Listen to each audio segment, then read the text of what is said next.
My name is Anoriell, and welcome to my channel. Here we do reactions, mostly on BL and GL content, and mostly from Asian countries. Today we are watching Make It Right, episode 7, I think it is. So yeah, last time we had the whole frame and book aftermath. I'm still not sure what that was. Like, I think a part of me was so confused about that whole thing because I had friends who said like, oh, it's not, there is no sexual assault in this series, even if it's old. People are just overinterpreted or whatever. So I thought it was more like, Tarn type situation, I guess, where some people will read body language one way, some people will read it another way, and it would be, it would be like that. But this was not that. So, this was very much, not that. So think back, a lot of my first reaction and confusion was because I had that in mind that, some friends of mine had been saying like, oh, there will be one scene where it's a bit controversial and people will say it's sexual assault and stuff like that, but it's not. And I was like, and these are the people who are like always, pointing that stuff out in both straight series and BLs. And a lot of my confusion was because of those conversations, because toxic storylines are a thing. They are a thing in straight media, in BL, in every type of media. And what is toxic for me might not be toxic for you, and it's a whole thing. Who is to decide what is toxic and what, and whatever. You can enjoy something even if it's toxic, people. That's, that doesn't make you a murderer, that doesn't make you a rapist, that doesn't make you anything, just to be clear. So I know a lot of you were like, oh, well, and I'm not saying I'm not going to enjoy this series. I was just so confused how people I know who are like always, on the, oh, this series and this series and that series and that, oh, it's so toxic, it's so that, and this, and was like, oh, but no, this series is fine, nothing. I'm like, excuse me? Yeah. I mean, he took him to the doctor. He was hurt. It was not like, just brushed off like nothing. At least it had some kind of consequence, I guess. Now, to ship them and all of that, I mean, I will just ignore that part of it, I guess.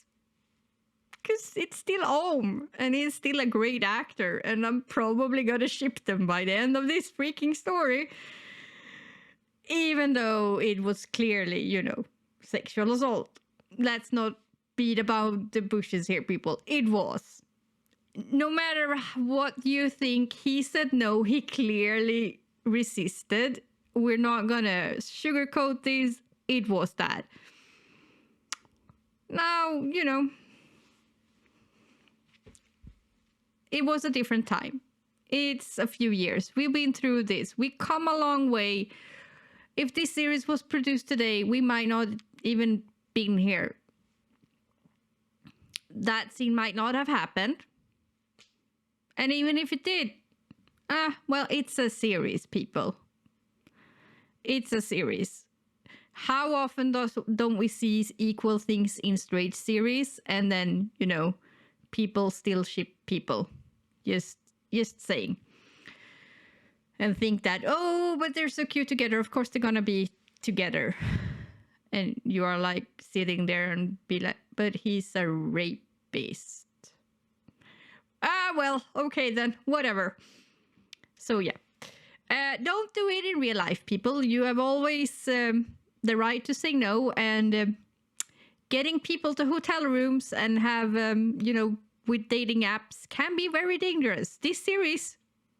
showed you that. And even if it's someone even if it's... So, take that as a warning. Don't do that, people.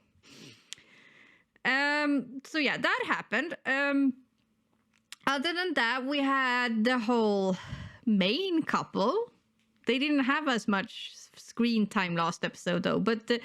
Fuse and T, it was a while since I watched this series because I bulked watched a few episodes and then I haven't watched in 2-3 weeks. So sorry if I'm a little bit, trying to remember names and stuff. But yeah, Fuse and T, what happened with them? Like,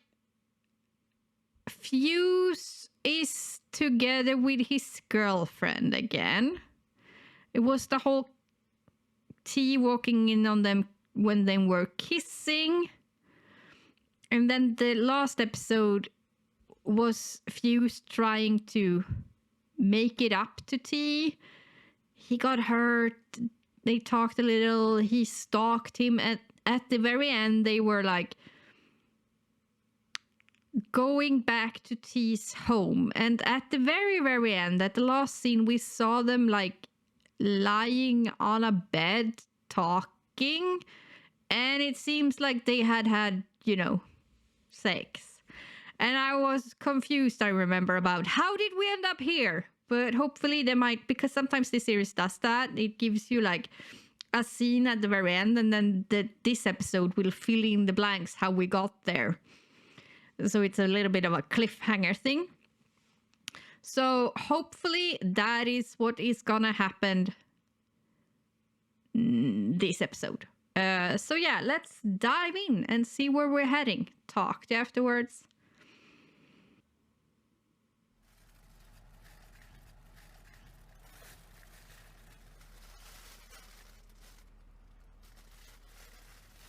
แล้วนี่นั่งทำอะไรอยู่ถึงหน้าคอนโดแล้วทำไมไม่ขึ้นห้องงั้นเดี๋ยวกูกลับแล้วเคมึงขับรถดีๆอ่ะ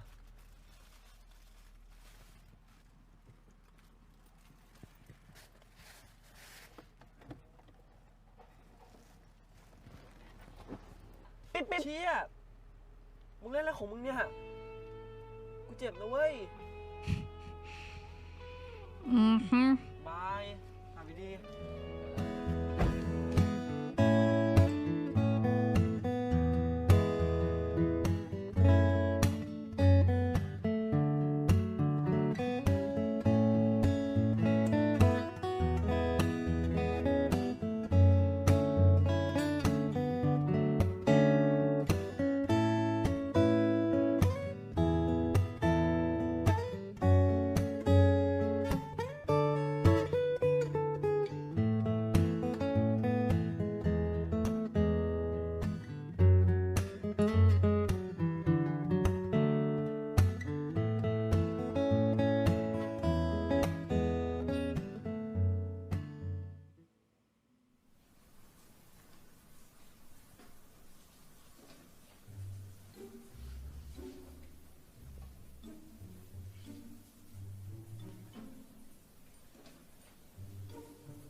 แม่งอ่านเข้าไปได้ไงวะ ทำไมไม่ดูทีวีวะ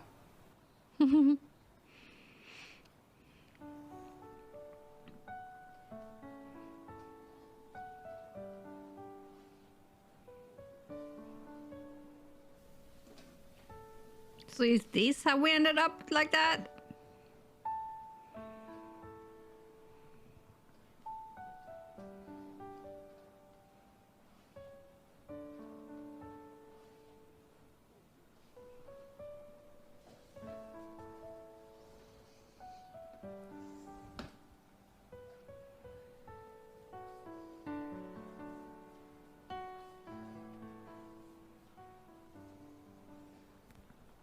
มึงทำอะไรอยู่วะ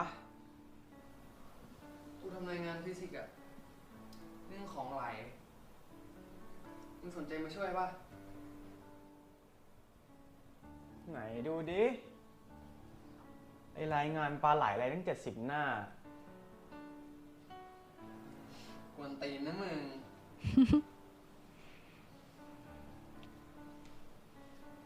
แล้วมึงมานี่มึงมีอะไรเปล่า Mm-hmm. กูไม่รู้ว่ะ แต่ช่วงนี้มึงแปลกไปอ่ะ แปลกยังไง ไอแชมป์บอกกูหมดแล้ว หลังจากมึงแยกกูอ่ะ มึงไม่คุยไม่เล่นกับเพื่อนคนไหนเลยไม่ใช่เหรอ ไม่เกี่ยวหรอก แล้วมึงเป็นไรอ่ะ กูไม่ได้เป็นไร ถ้าให้เดานะ ที่มึงเป็นแบบเนี้ยเพราะกูใช่ปะ มึงอะไร ไม่ได้เกี่ยวกับมึงเลย แล้วมึงเป็นไรอ่ะ ก็บอกกูดิ กูไม่ได้เป็นอะไร He's มึงไม่ hurt. ได้อะไรใช่ป่ะ มึงกลับไปก่อนเถอะ เฮ้ยมึงเป็นแบบนี้อีกแล้วอ่ะ มึงบอกกูดิเป็นไร You got back with your girlfriend. กู He ขอร้อง is แล้วกัน hurt. มึงกลับไปก่อนเถอะ But, you know, he's ถ้ากูไม่กลับอ่ะ มึงกูไปเอง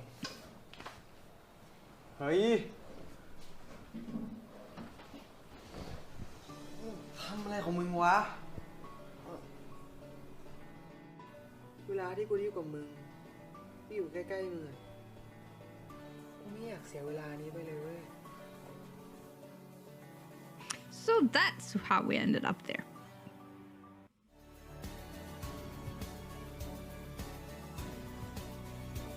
สนับสนุนโดย U Star เครื่องสำอางระดับซูเปอร์สตาร์โออิชิ Trendy Roll โออิชิ เกียวซาจุฬาเฮิร์บ Marigo Acne Gel Moringa Repair Gel U-Turn Beauty Care และเรียว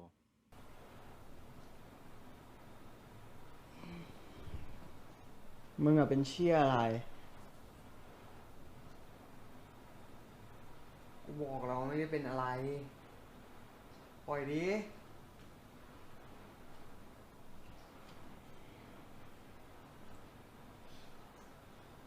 มึงเป็นไรวะ ทำไมต้องเมินกูด้วย Because he's heartbroken. กูไม่รู้เหมือนกันหรอก มีอะไรก็บอกกูดิ กูจะได้รู้ ว่ามึงคิดเหมือนกับกูหรือเปล่า คิดอะไร กูสับสนว่ะ เวลามีใครมาถามว่ากูเป็นไรอะกูก็ไม่รู้จะตอบกลับไปยังไงอะตลอดเวลาที่ผ่านมา มึงทำหัวกูหมุนมากรู้ป่ะ เวลากูทำอะไรอะกูก็คิดถึงแต่มึง ทั้งที่มึงมีกูเป็นเพื่อนเหมือนกับคนอื่นๆอะแต่กูกลับคิดกับมึงมากกว่าคนอื่น ทุกครั้งที่ตัวมึงสัมผัสกูอะกูขอสารภาพเลยนะเว้ย กูโคตรรู้สึกดีอะ ดีแบบที่กูไม่เคยรู้สึกมาก่อน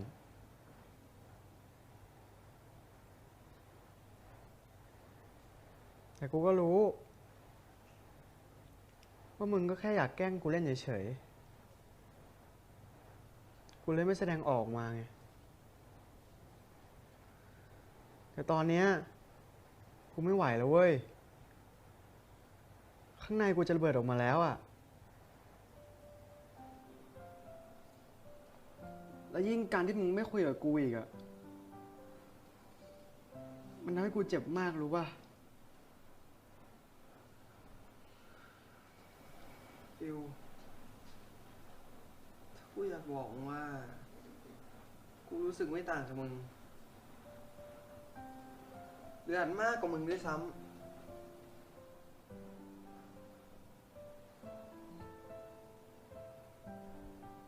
เวลาที่กูอยู่กับมึงที่อยู่ใกล้ๆมึงกูไม่อยากเสียเวลานี้ไปเลยเว้ยทั้งที่รู้ว่ามึงมีแฟนอยู่แล้ว Mm-hmm. Good point.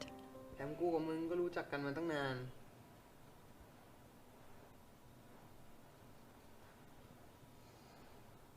แต่กูห้ามใจตัวเองไม่ได้จริงๆว่ะอย่างเมื่อวานกูเห็นมึงจูบกับจีน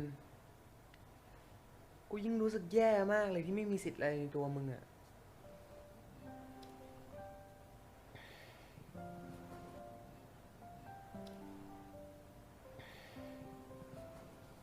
กูอยากทำแบบนั้นกับมึงแค่คนเดียวเห็นแก่ตัวปะทั้งที่กูรู้ว่ากูทำไม่ได้ แต่กูยังอยากอยู่ใกล้มึงอยู่ดีนะเว้ย ฟิลมึงเป็นมากกว่าเพื่อนสำหรับกูมึงเป็นคนพิเศษเลยนะเว้ย Hmm.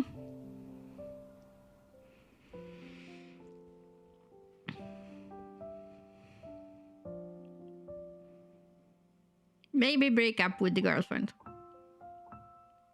Just, pro tip.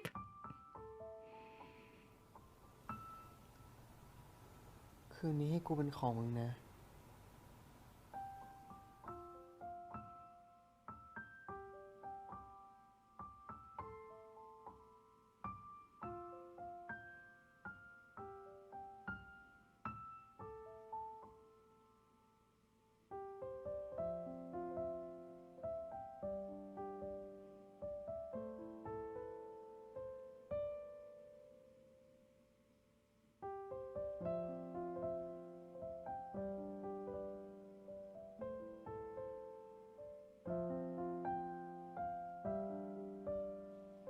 That's a weird kissing angle. Is he like kissing?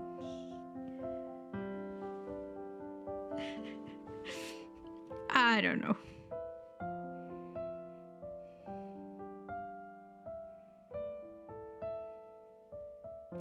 So, okay, that happened. Again. This time a lot more sober. But what does it mean?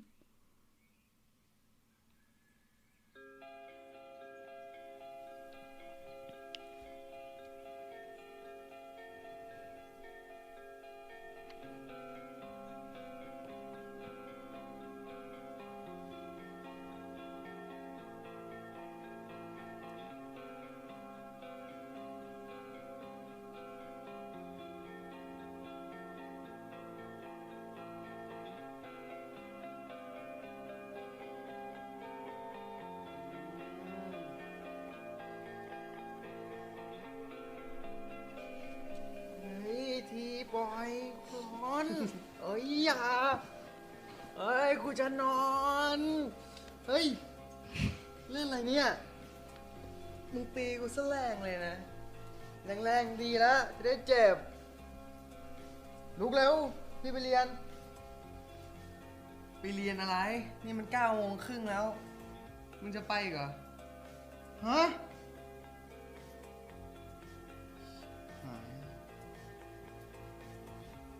น ฮ้ยถ้าไปตอนนี้แม่งโดนน้ำโทษตายแน่เลย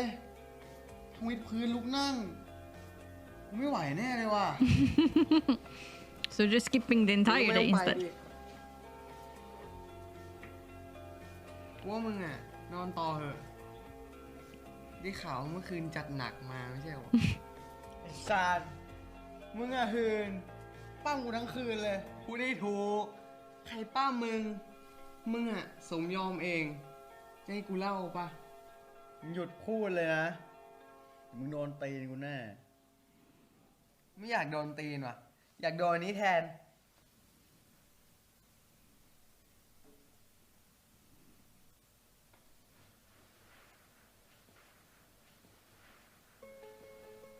ยังไง พอใจยัง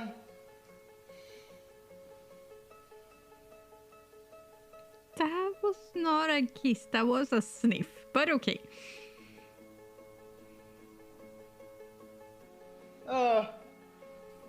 เมื่อวานแม่งนี่หมาตายบอกว่า จะให้กูเป็นของมึงวะทุยกูเป็นของแม่งฝ่ายเดียวเลย กูเป็นของมึงหรือมึงเป็นของกูอ่ะมันก็เหมือนกันแหละเพราะเราเป็นของกันและกันไง ถ้าเหมือนกันจริงอ่ะ มึงให้กูได้ปะล่ะ เฮ้ยวะ ก็ให้เหมือนที่มึงทำกับกูเมื่อคืนไง เฮ้ยกูไม่เคย So he hadn't either until you did that. งั้นก็ไม่ให้ใช่ปะ You should try at least once. Why? How do you know that you don't like it? เฮ้ยกูลองมึงทุกอย่างแหละ Mm-hmm. มึงอยากลองอ่ะ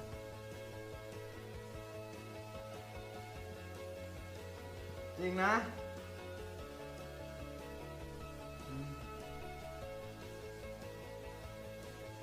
โอ้ย กูแกล้งมึงเล่นอ่ะ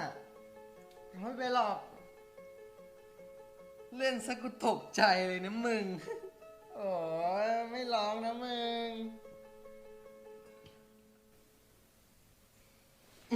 เอ้ย But at least he was willing to try. I mean, เฮ้ยกูยอมแล้ว if he never tried, how can he know? To be honest. กูมีความสุขจัง อยากอยู่แบบนี้ตลอดไปเลยอะ He needs to break up with his girlfriend first, though, you know. Could be a good thing. ไม่ได้หรอกกูหิวข้าวแล้ว กินข้าวกันกูไปอาบน้ำก่อน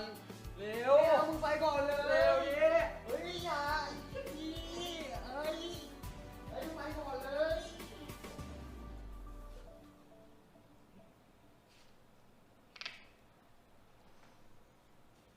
ขอมาดิ Product placement. เดี๋ยวทาหลังให้กูดิ ไม่เอาอ่ะมึงก็ถ่ายเอง เฮ้ ดิ ยทาให้หน่อยนะ มีมือก็ถ่าย ไม่ เองดิ มันไม่ถึงไงทาให้กูหน่อยนะ หันหลัง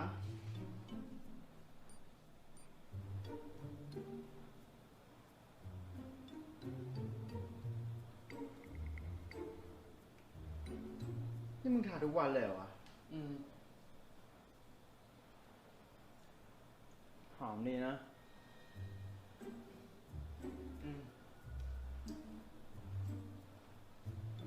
ถ้ามึงอยากดมอ่ะมึงดมทุกวันเลยก็ได้นะ ไว้เอาไว้ถ่ายกูหน่อยดิ ขอมุมดีๆนะเว้ย มุมไหนก็ดีหมดเลยว่ะ มึงอ่ะ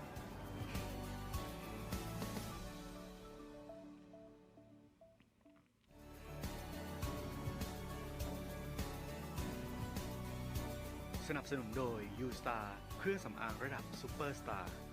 โออิชิ Trendy Roll โออิชิ เกียวซา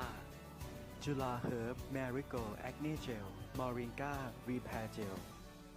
U Turn Beauty Care และเรียว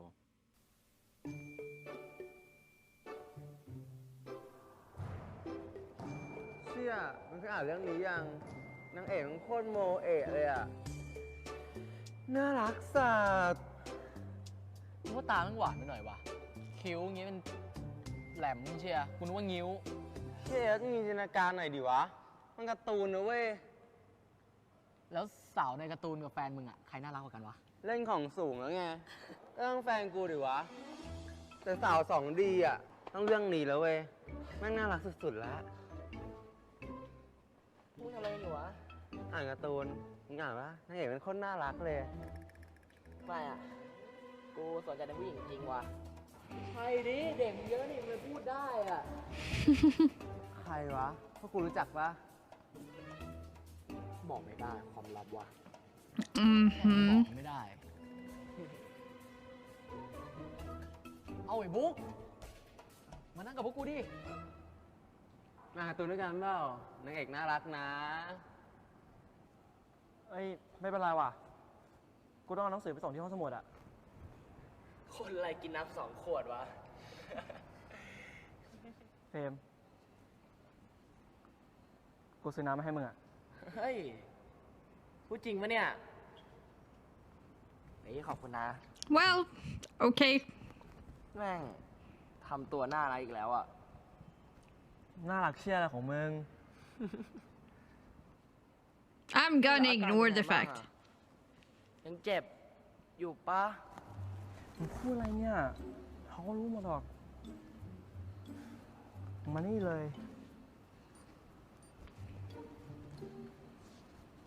เดี๋ยวมันก็ได้ยินหรอก ครับผมขอโทษครับ จะไม่พูดอีกแล้วครับ มึงไม่ต้องพูดแล้วนะ เดี๋ยวกูไปแล้ว เฮ้ย เดี๋ยวกูไปส่งมากูช่วยถือ ไม่เป็นไร ไม่ต้อง มึงกินน้ำไป กูสาซื้อน้ำมาให้มึงนะเฮ้ยไม่เป็นไร ช่วยถือ ไม่ต้อง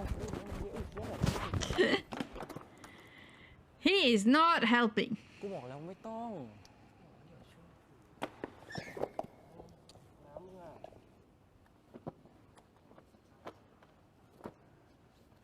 นี่ โอ้ยเย็นเย็นเย็นเย็นเหรอเย็น Mm-hmm.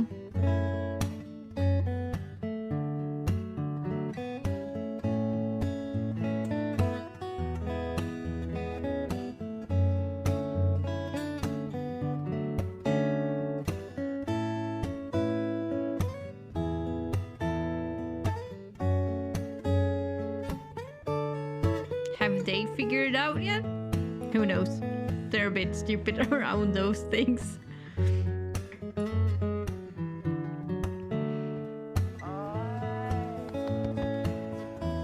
เป็นคนแบบนี้วะ ว่ะเฮียทำไมบุ๊กต้องซื้อน้ำให้เฟรมด้วยวะ อยู่กันตั้ง3 คน แล้วแม่งเซลอะไรของแม่งไวะไอ้เฟรมอะ กูไม่รู้อ่ะ แต่หลังกูเปียกแล้ว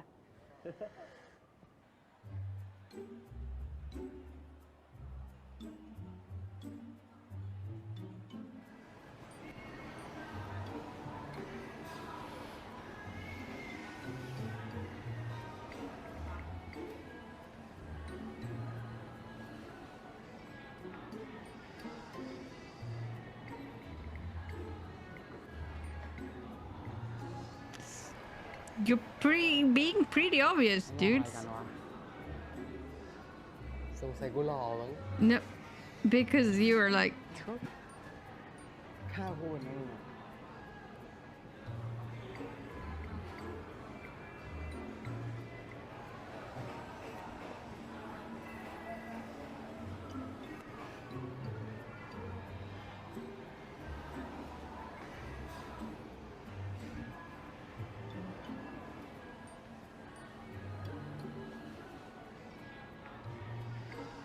you're not even trying to be discreet, dude. But okay สั่ then. งเลยนะ มือเนี้ยกูเลี้ยง Probably product placement. เลี้ยงไหวแน่นะ มึงสั่งเลย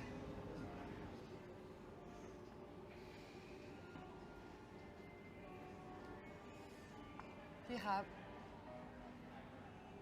เอาพาม่าแฮมครับพายไก่ครับสโมกแซลมอนนะฮะแล้วก็เฟรนช์ฟรายฟิชแอนด์ชิพด้วยครับแล้วก็วากิวเบอร์เกอร์ครับ How much food are แล้ว you ก็น้ำเปล่า eating? เย็นที่หนึ่ง สั่งเยอะไปวะเนี่ย เห็นไหมกูหิว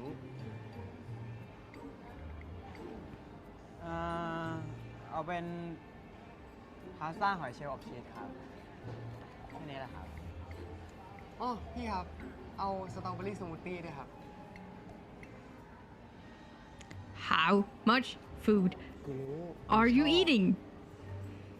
นี่แน่ โอ้ย ทำมันรู้ดีนะมึงอ่ะ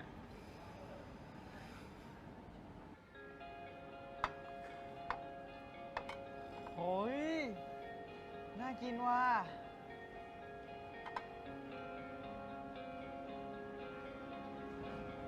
Oh God. Food Instagram. Remember that when everybody took pictures of their food? Posted it on Instagram. มุมไหนก็ดีหมดเลยว่ะ มึงอะ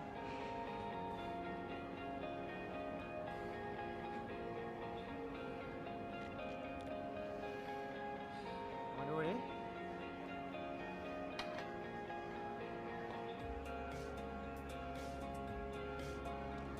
มึงทำอะไรอะ อัพรูปหน่อยจริงอ่ะ มึงเล่นด้วยเหรอวะ มึงไม่เล่นเหรอ ก็รู้จักนะ แต่ว่าไม่ค่อยสนใจเท่าไหร่ เฮ้ย หน้ามึงไม่เล่นได้ไงวะ มาเดี๋ยวสมัครให้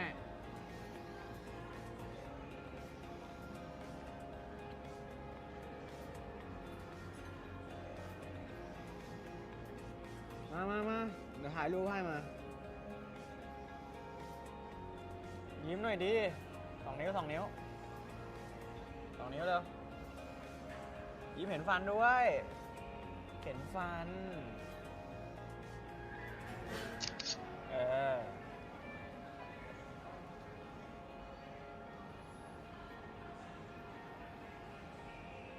เออ มึงลองนี่ กูลองมาละ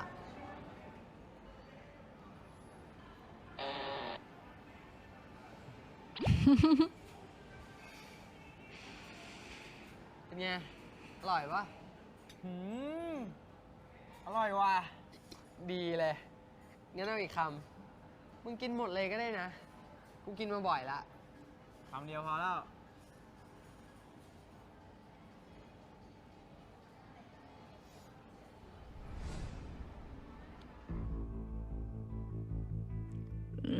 The girlfriend, right?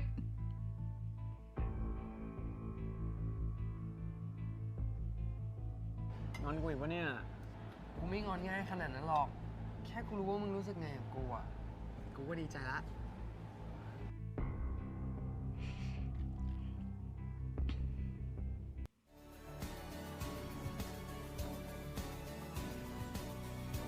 สนับสนุนโดย U Star เครื่องสำอางระดับซูเปอร์สตาร์โออิชิ Trendy Roll โออิชิ เกียวซาจุฬาเฮิร์บ Marigold Acne Gel Moringa Repair Gel U-Turn Beauty Care และเรียว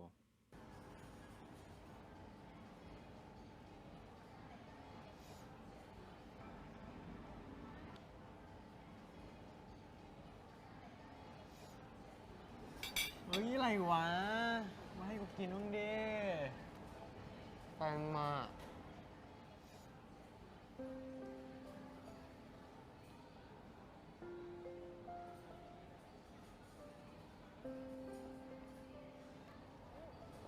ฟิวมาทำอะไรเนี่ยทำไมไม่บอกกันเลย อ๋อ มากินข้าวกับเพื่อนอ่ะ อ๋อ แล้วจีนอ่ะ ไม่เรียนเหรอ จีนมีเรียนแค่ตอนเช้าอ่ะ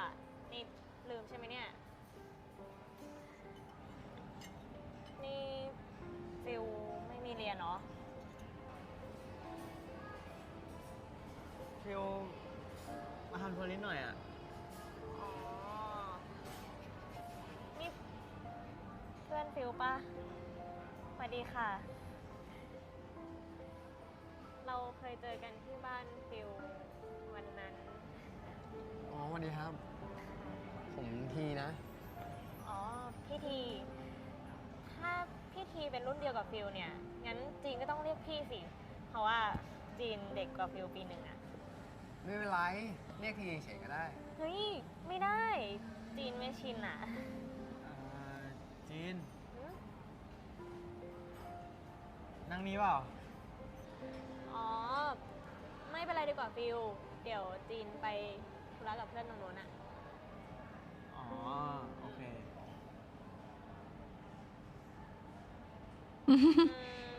นี่เสื้อน่ารักนะเนี่ย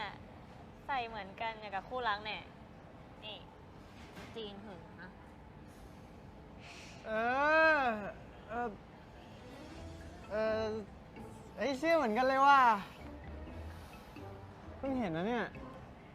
นี่ตลกปะเนี่ยฟิลโอ้ย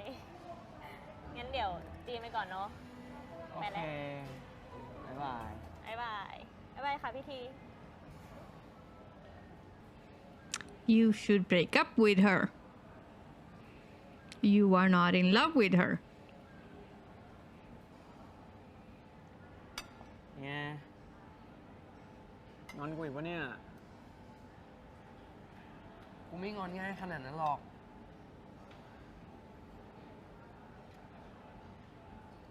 แค่กูรู้ว่ามึงรู้สึกไงกับกูอ่ะ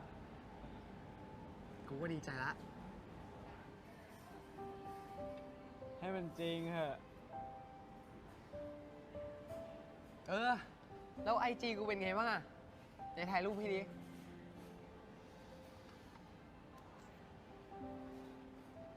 มายิ้ม ไม่ ถ่ายรูปอาหาร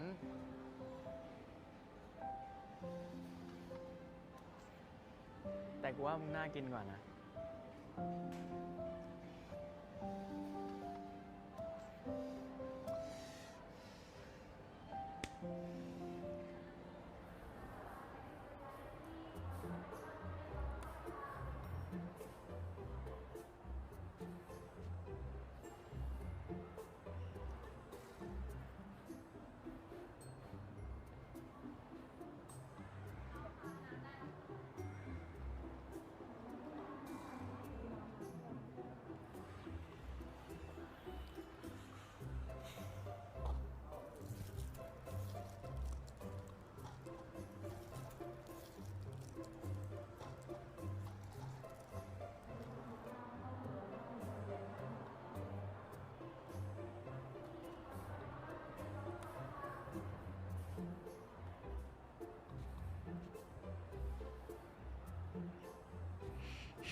The fact that he's shaking himself out first.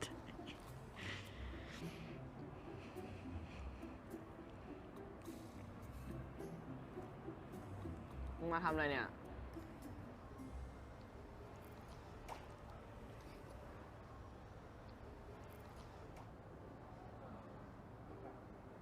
กูว่า กูจะมาดูหนังอ่ะ เฮ้ย ดูเรื่องอะไรอ่ะ ดูได้ดิ กูดูหนังสารคดีอ่ะเกี่ยวกับการอพยพของชาวซีเรียเข้ายุโรปมึง กูว่า มึงไม่อยากดูหรอก ไอ้เชี่ยขนาดมึงมาดูหนังมึงยังต้องวิชาการอีกเหรอวะ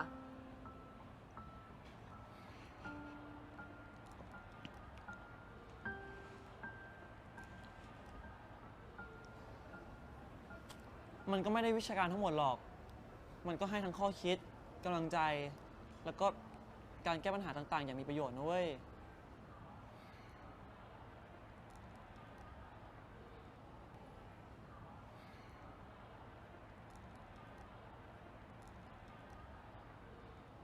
แต่กูขอบายว่ะ ถ้ากูดูนะ กูคงหลับแน่ ๆ เลยอ่ะ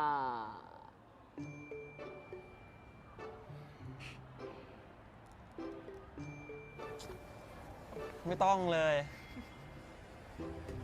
แล้วนี่มึงมาทำอะไรอ่ะ กูมาหาเพลงฟังอ่ะ เฮ้ย มึงก็ชอบฟังเพลงเหรอ กูเริ่มเบื่อ เดี๋ยวนี้ก็ฟังแต่เพลงเก่าๆอ่ะ มีเพลงอะไรแนะนำบ้างไหม กูไม่ค่อยได้ฟังเพลงใหม่ๆเลยว่ะ กูฟังแต่เพลงสากลยุค 90นั่น ไอ้เชี่ยมึงแม่งสุดยอดว่ะ กูไม่รู้จะคุยอะไรกับมึงต่อแล้วเนี่ย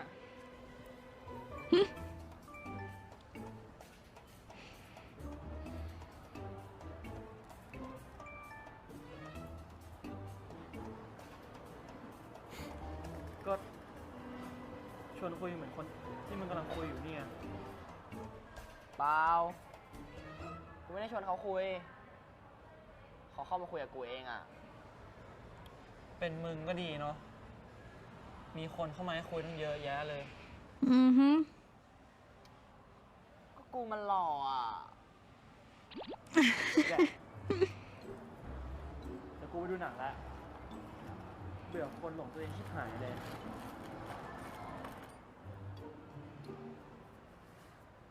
แล้วน้องบุ๊กไม่หลงเฟรมบ้างหรอครับ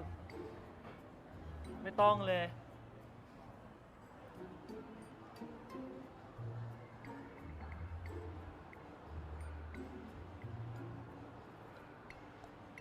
แล้วนี่เดี๋ยวมึงกลับเลยปะ คงอีกแป๊บอ่ะ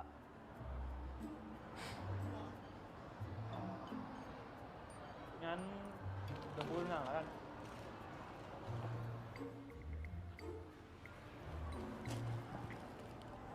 ไว้เจอกันนะครับน้องบุ๊ก เจอกัน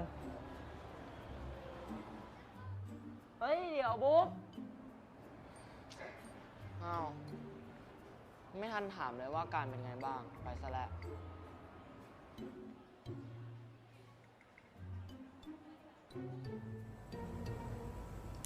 He seems a bit distracted and flirting with like 400 people. ไงฟิลเมื่อคืนไปไหนมาไม่บอกแม่อีกแล้วนะ อ๋อ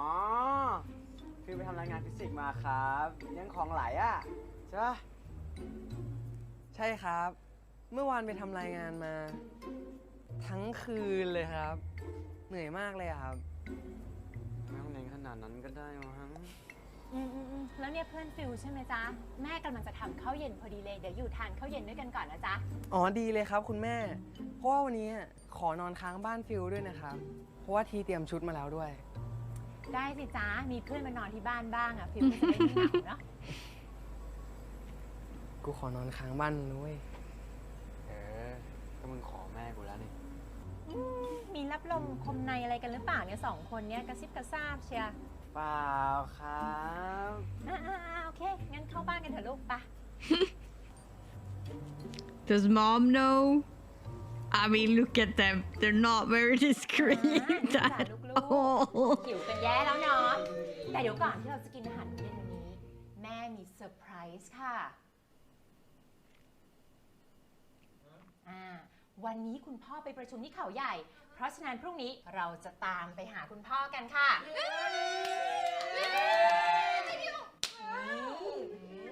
อยากถ่ายรูปแล้ว แต่ว่าอยู่พร้อมหน้าพร้อมตาขนาดเนี้ย เรามาเซลฟี่อวดพ่อดีกว่า เราจะได้รู้ว่าเดี๋ยวพวกเราจะตามไปเนาะ 1 2 3 โอเคไหม เฮ้เอาไหมเจ้ดูหน่อย แม่ดูด้วย โอ้ยแม่ทำไมหน้าฟิวแบบนี้อ่ะ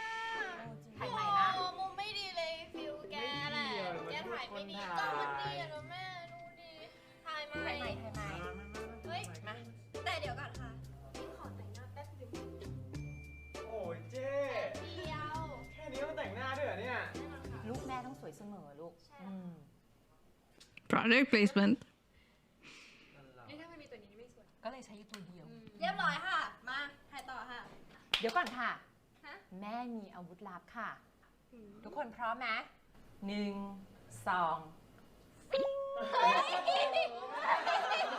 ไม้เซลฟี่นั่นเอง เดี๋ยวฉันต้องเอามือถือใส่เข้าไปก่อน มันใส่ยังไงนะเธอ ลุก ยก เชิด รวมค่ะ1 2 โอ้เจ๊สวยขึ้นเยอะเลยอ่ะ ก็แน่นอนค่ะ เจ๊สวยได้เดี๋ยวไม่ต้องแอบเลย แน่นอนลูกสาวแม่ดี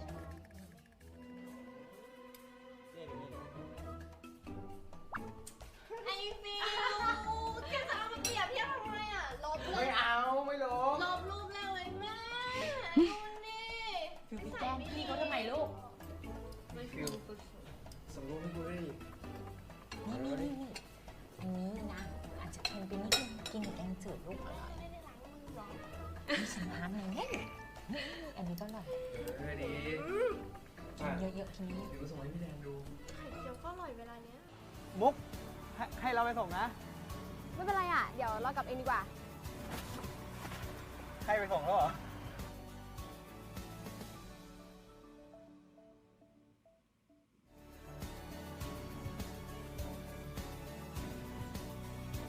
สนับสนุนโดย U Star เครื่องสำอางระดับซูเปอร์สตาร์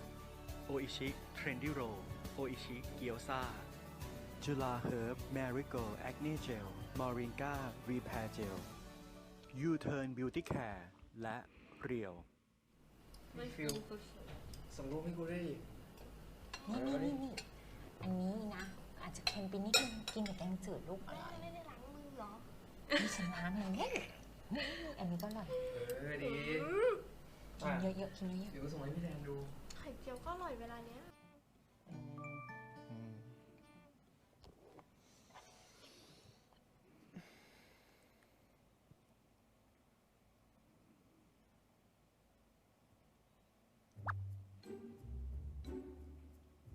เฮ้ย หน้าเหมือนทับทิมจังวะ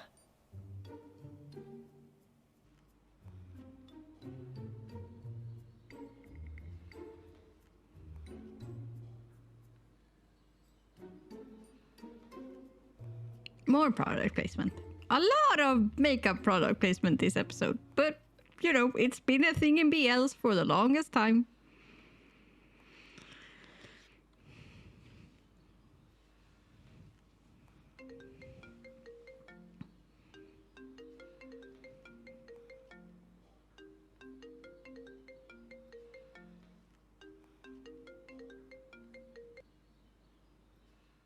Hello ทับทิม เดี๋ยวเข้าไปหานะครับ เจอกันครับ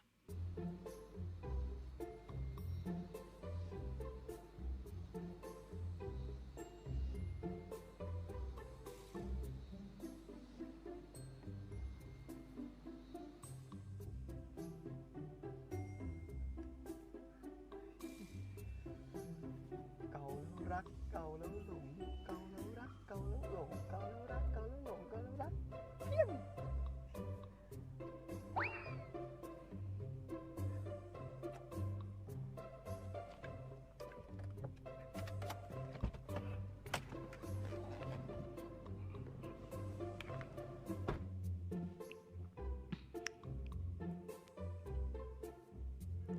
She does not look happy about this. สวัสดีครับ มีอะไร ทับทิม เราซื้อไม้กำลังมาฝากอ่ะ ขอบคุณนะ ชอบไหม ชอบ ขอบคุณนะ นี่ไงเราจำได้นะทับทิม คือทับทิมคันอยู่บ่อยๆอ่ะใช่ปะเราก็เลยซื้อมาฝากไง นี่ทำจากไม้ด้วยนะ แข็งๆเนี่ยเกาแล้วแบบสะใจดีไง คันเลย ใช่ไหม แทน ฮะ เราขอพูดอะไรตรงๆได้ปะ อะไรเหรอ เรารู้นะว่าแทนคิดยังไงกับเราอ่ะ แต่เราเราทำไม่เป็นจริงๆอ่ะ แทนเข้าใจไหม แกเป็นเพื่อนกับเราเหมือนเดิมได้ไหม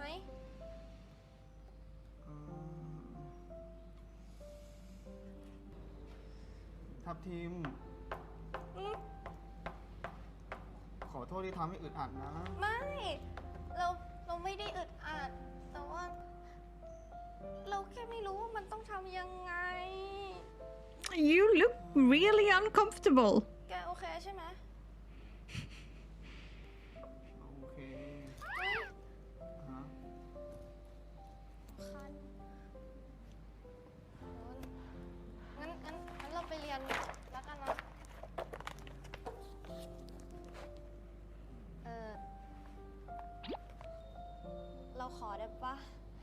เอาดิ คันพอดีเลย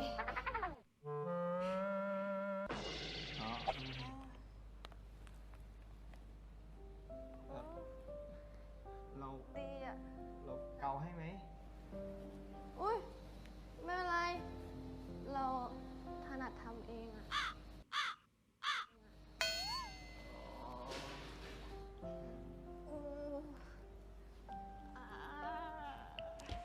Weird. What is this? I am a bit confused again, people, but you know. Some kind of flashback.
So he knew her before?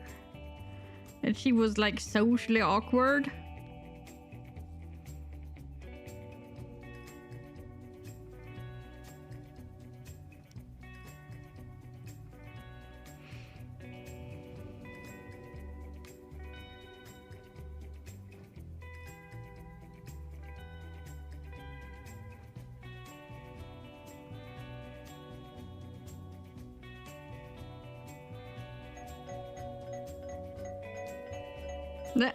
Dude, what are you doing?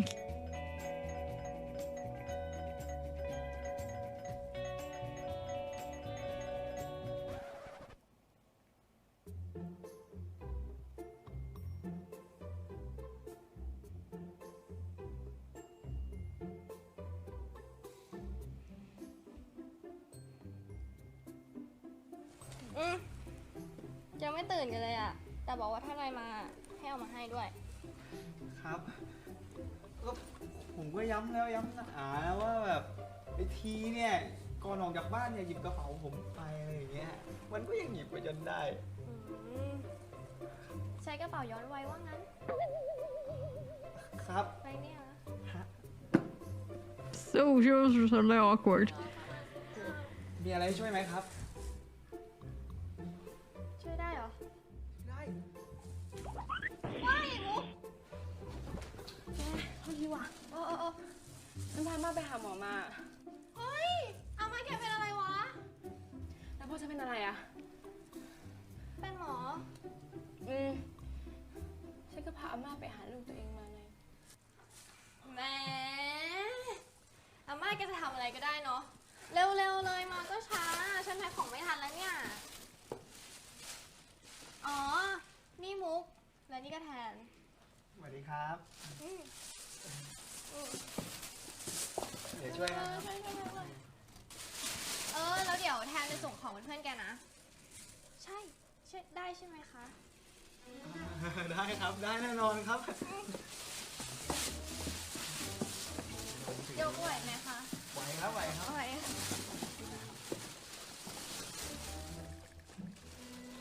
อันนี้อ่ะ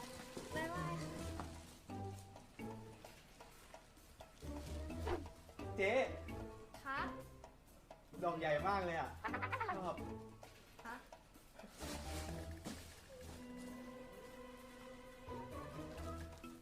I don't think it was the same person. Because she didn't recognize him. นี่มาส่งลูกเองเลยเหรอคะ ครับ ขอบคุณนะคะพี่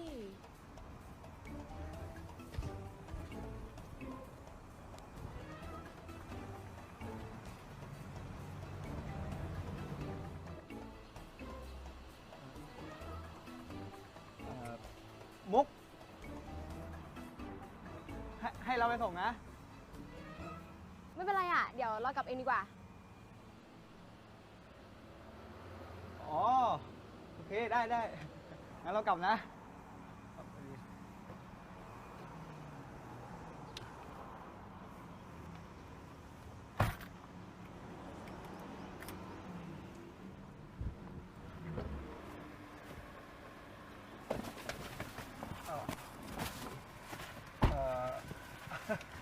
ให้ไปส่งแล้วเหรอ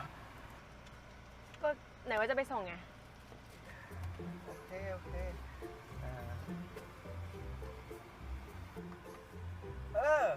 มุก ส่งของเยอะๆแบบนี้บ่อยปะ ก็บ่อยนะ อ๋อ ดีแล้ว รวยเลย เจ๊เขานี่ขยันดีเนาะ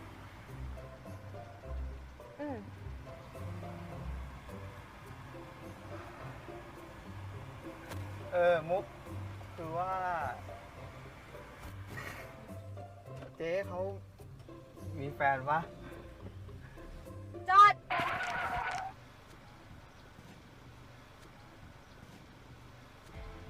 Don't try to hit on her. เอามุก Yeah. อะไรวะ She doesn't like it, I think.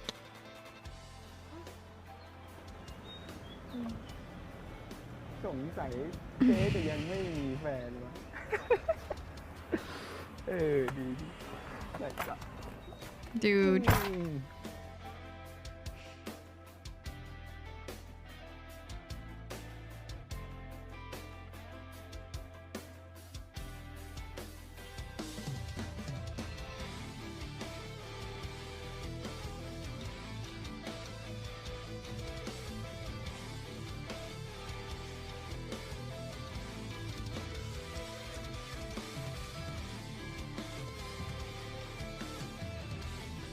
I'm guessing it's always like that.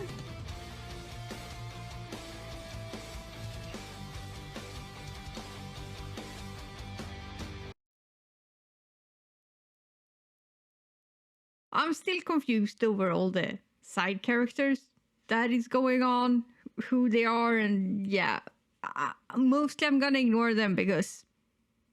me and names and their storylines are a bit confusing, I must say. They're popping up and they have storylines, and I'm like, who are they? What is the relationship? What is happening? This was a little bit more straightforward, but you know. So yeah. Book and frame. I'm just gonna ignore what happened in, I think, episode 5 or 6 or whatever it was. We're just gonna say it was a one-night stand thing, or they thought it was gonna be one-night stand and now they're trying to navigate around that. We're just gonna ignore the rest of it because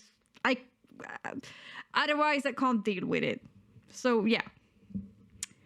we're gonna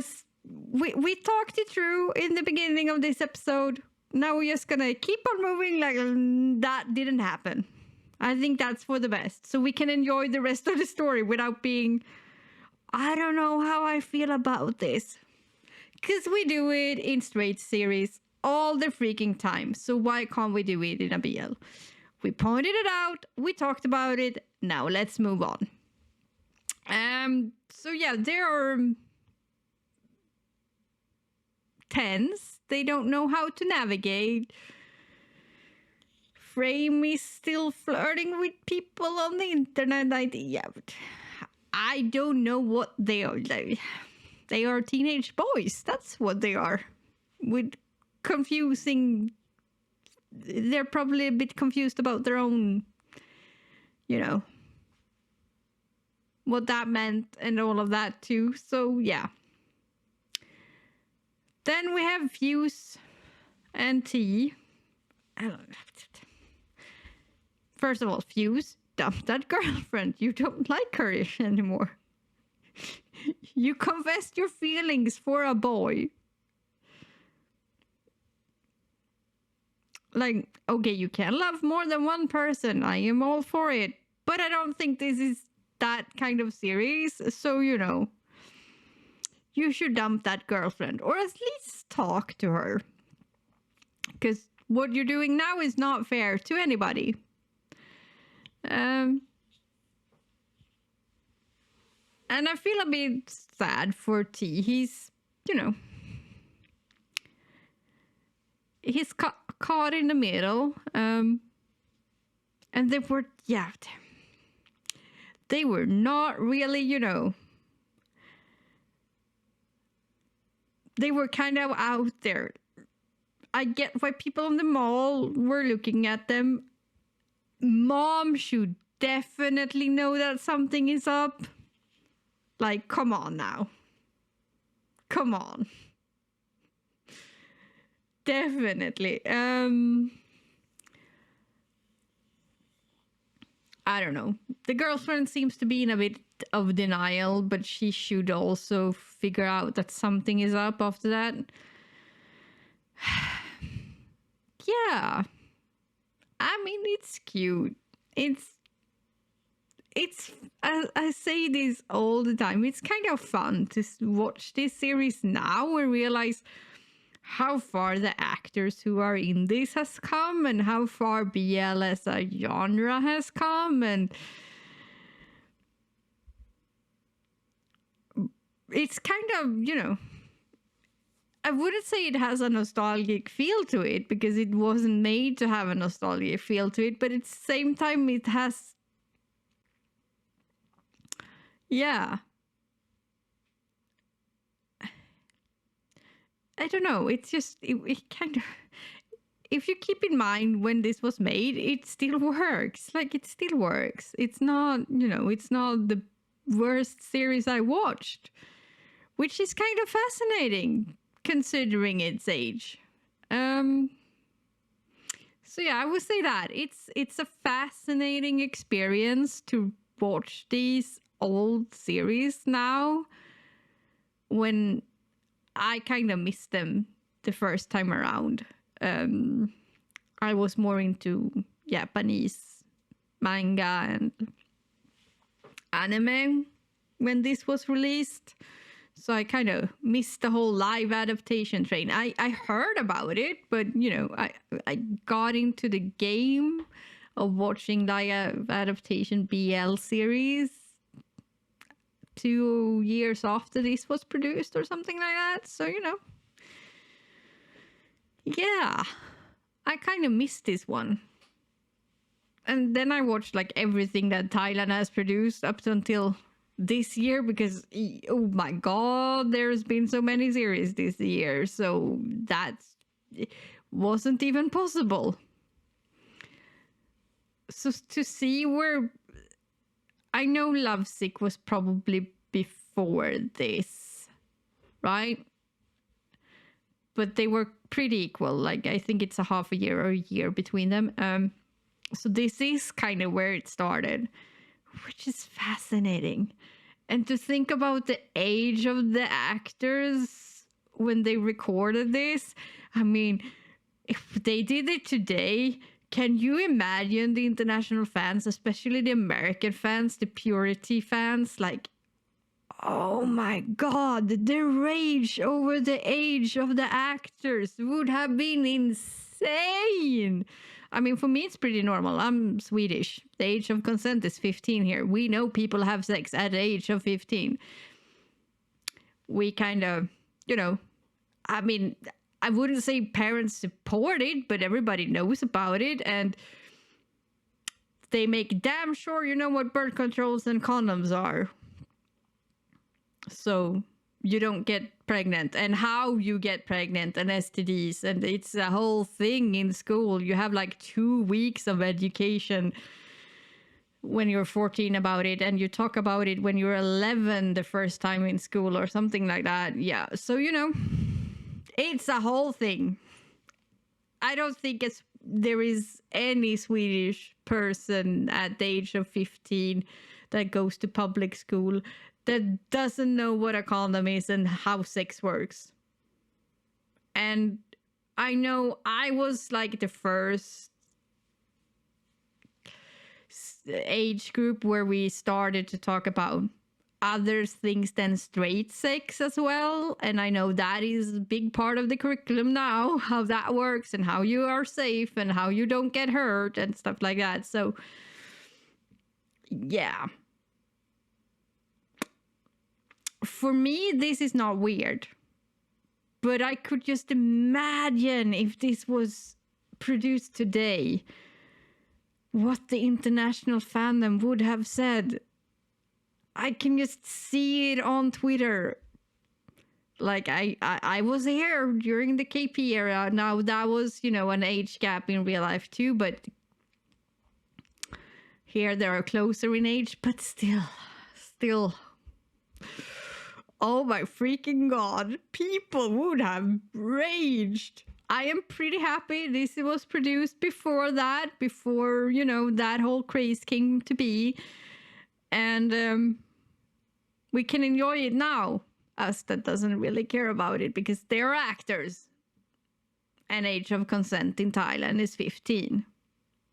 So they should know about this. It's good that they know about it. It's good that series are produced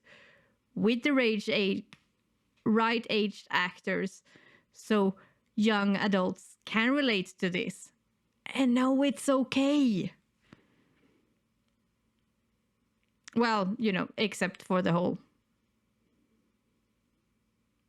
thing that we were not talking about because we are gonna move on. But, you know, except from that. Could it been better? Yes. But at that age it was produced, I'm pretty impressed. I'm still pretty impressed. But yeah, that was Make It Right episode 7. I will talk to you next time. Bye.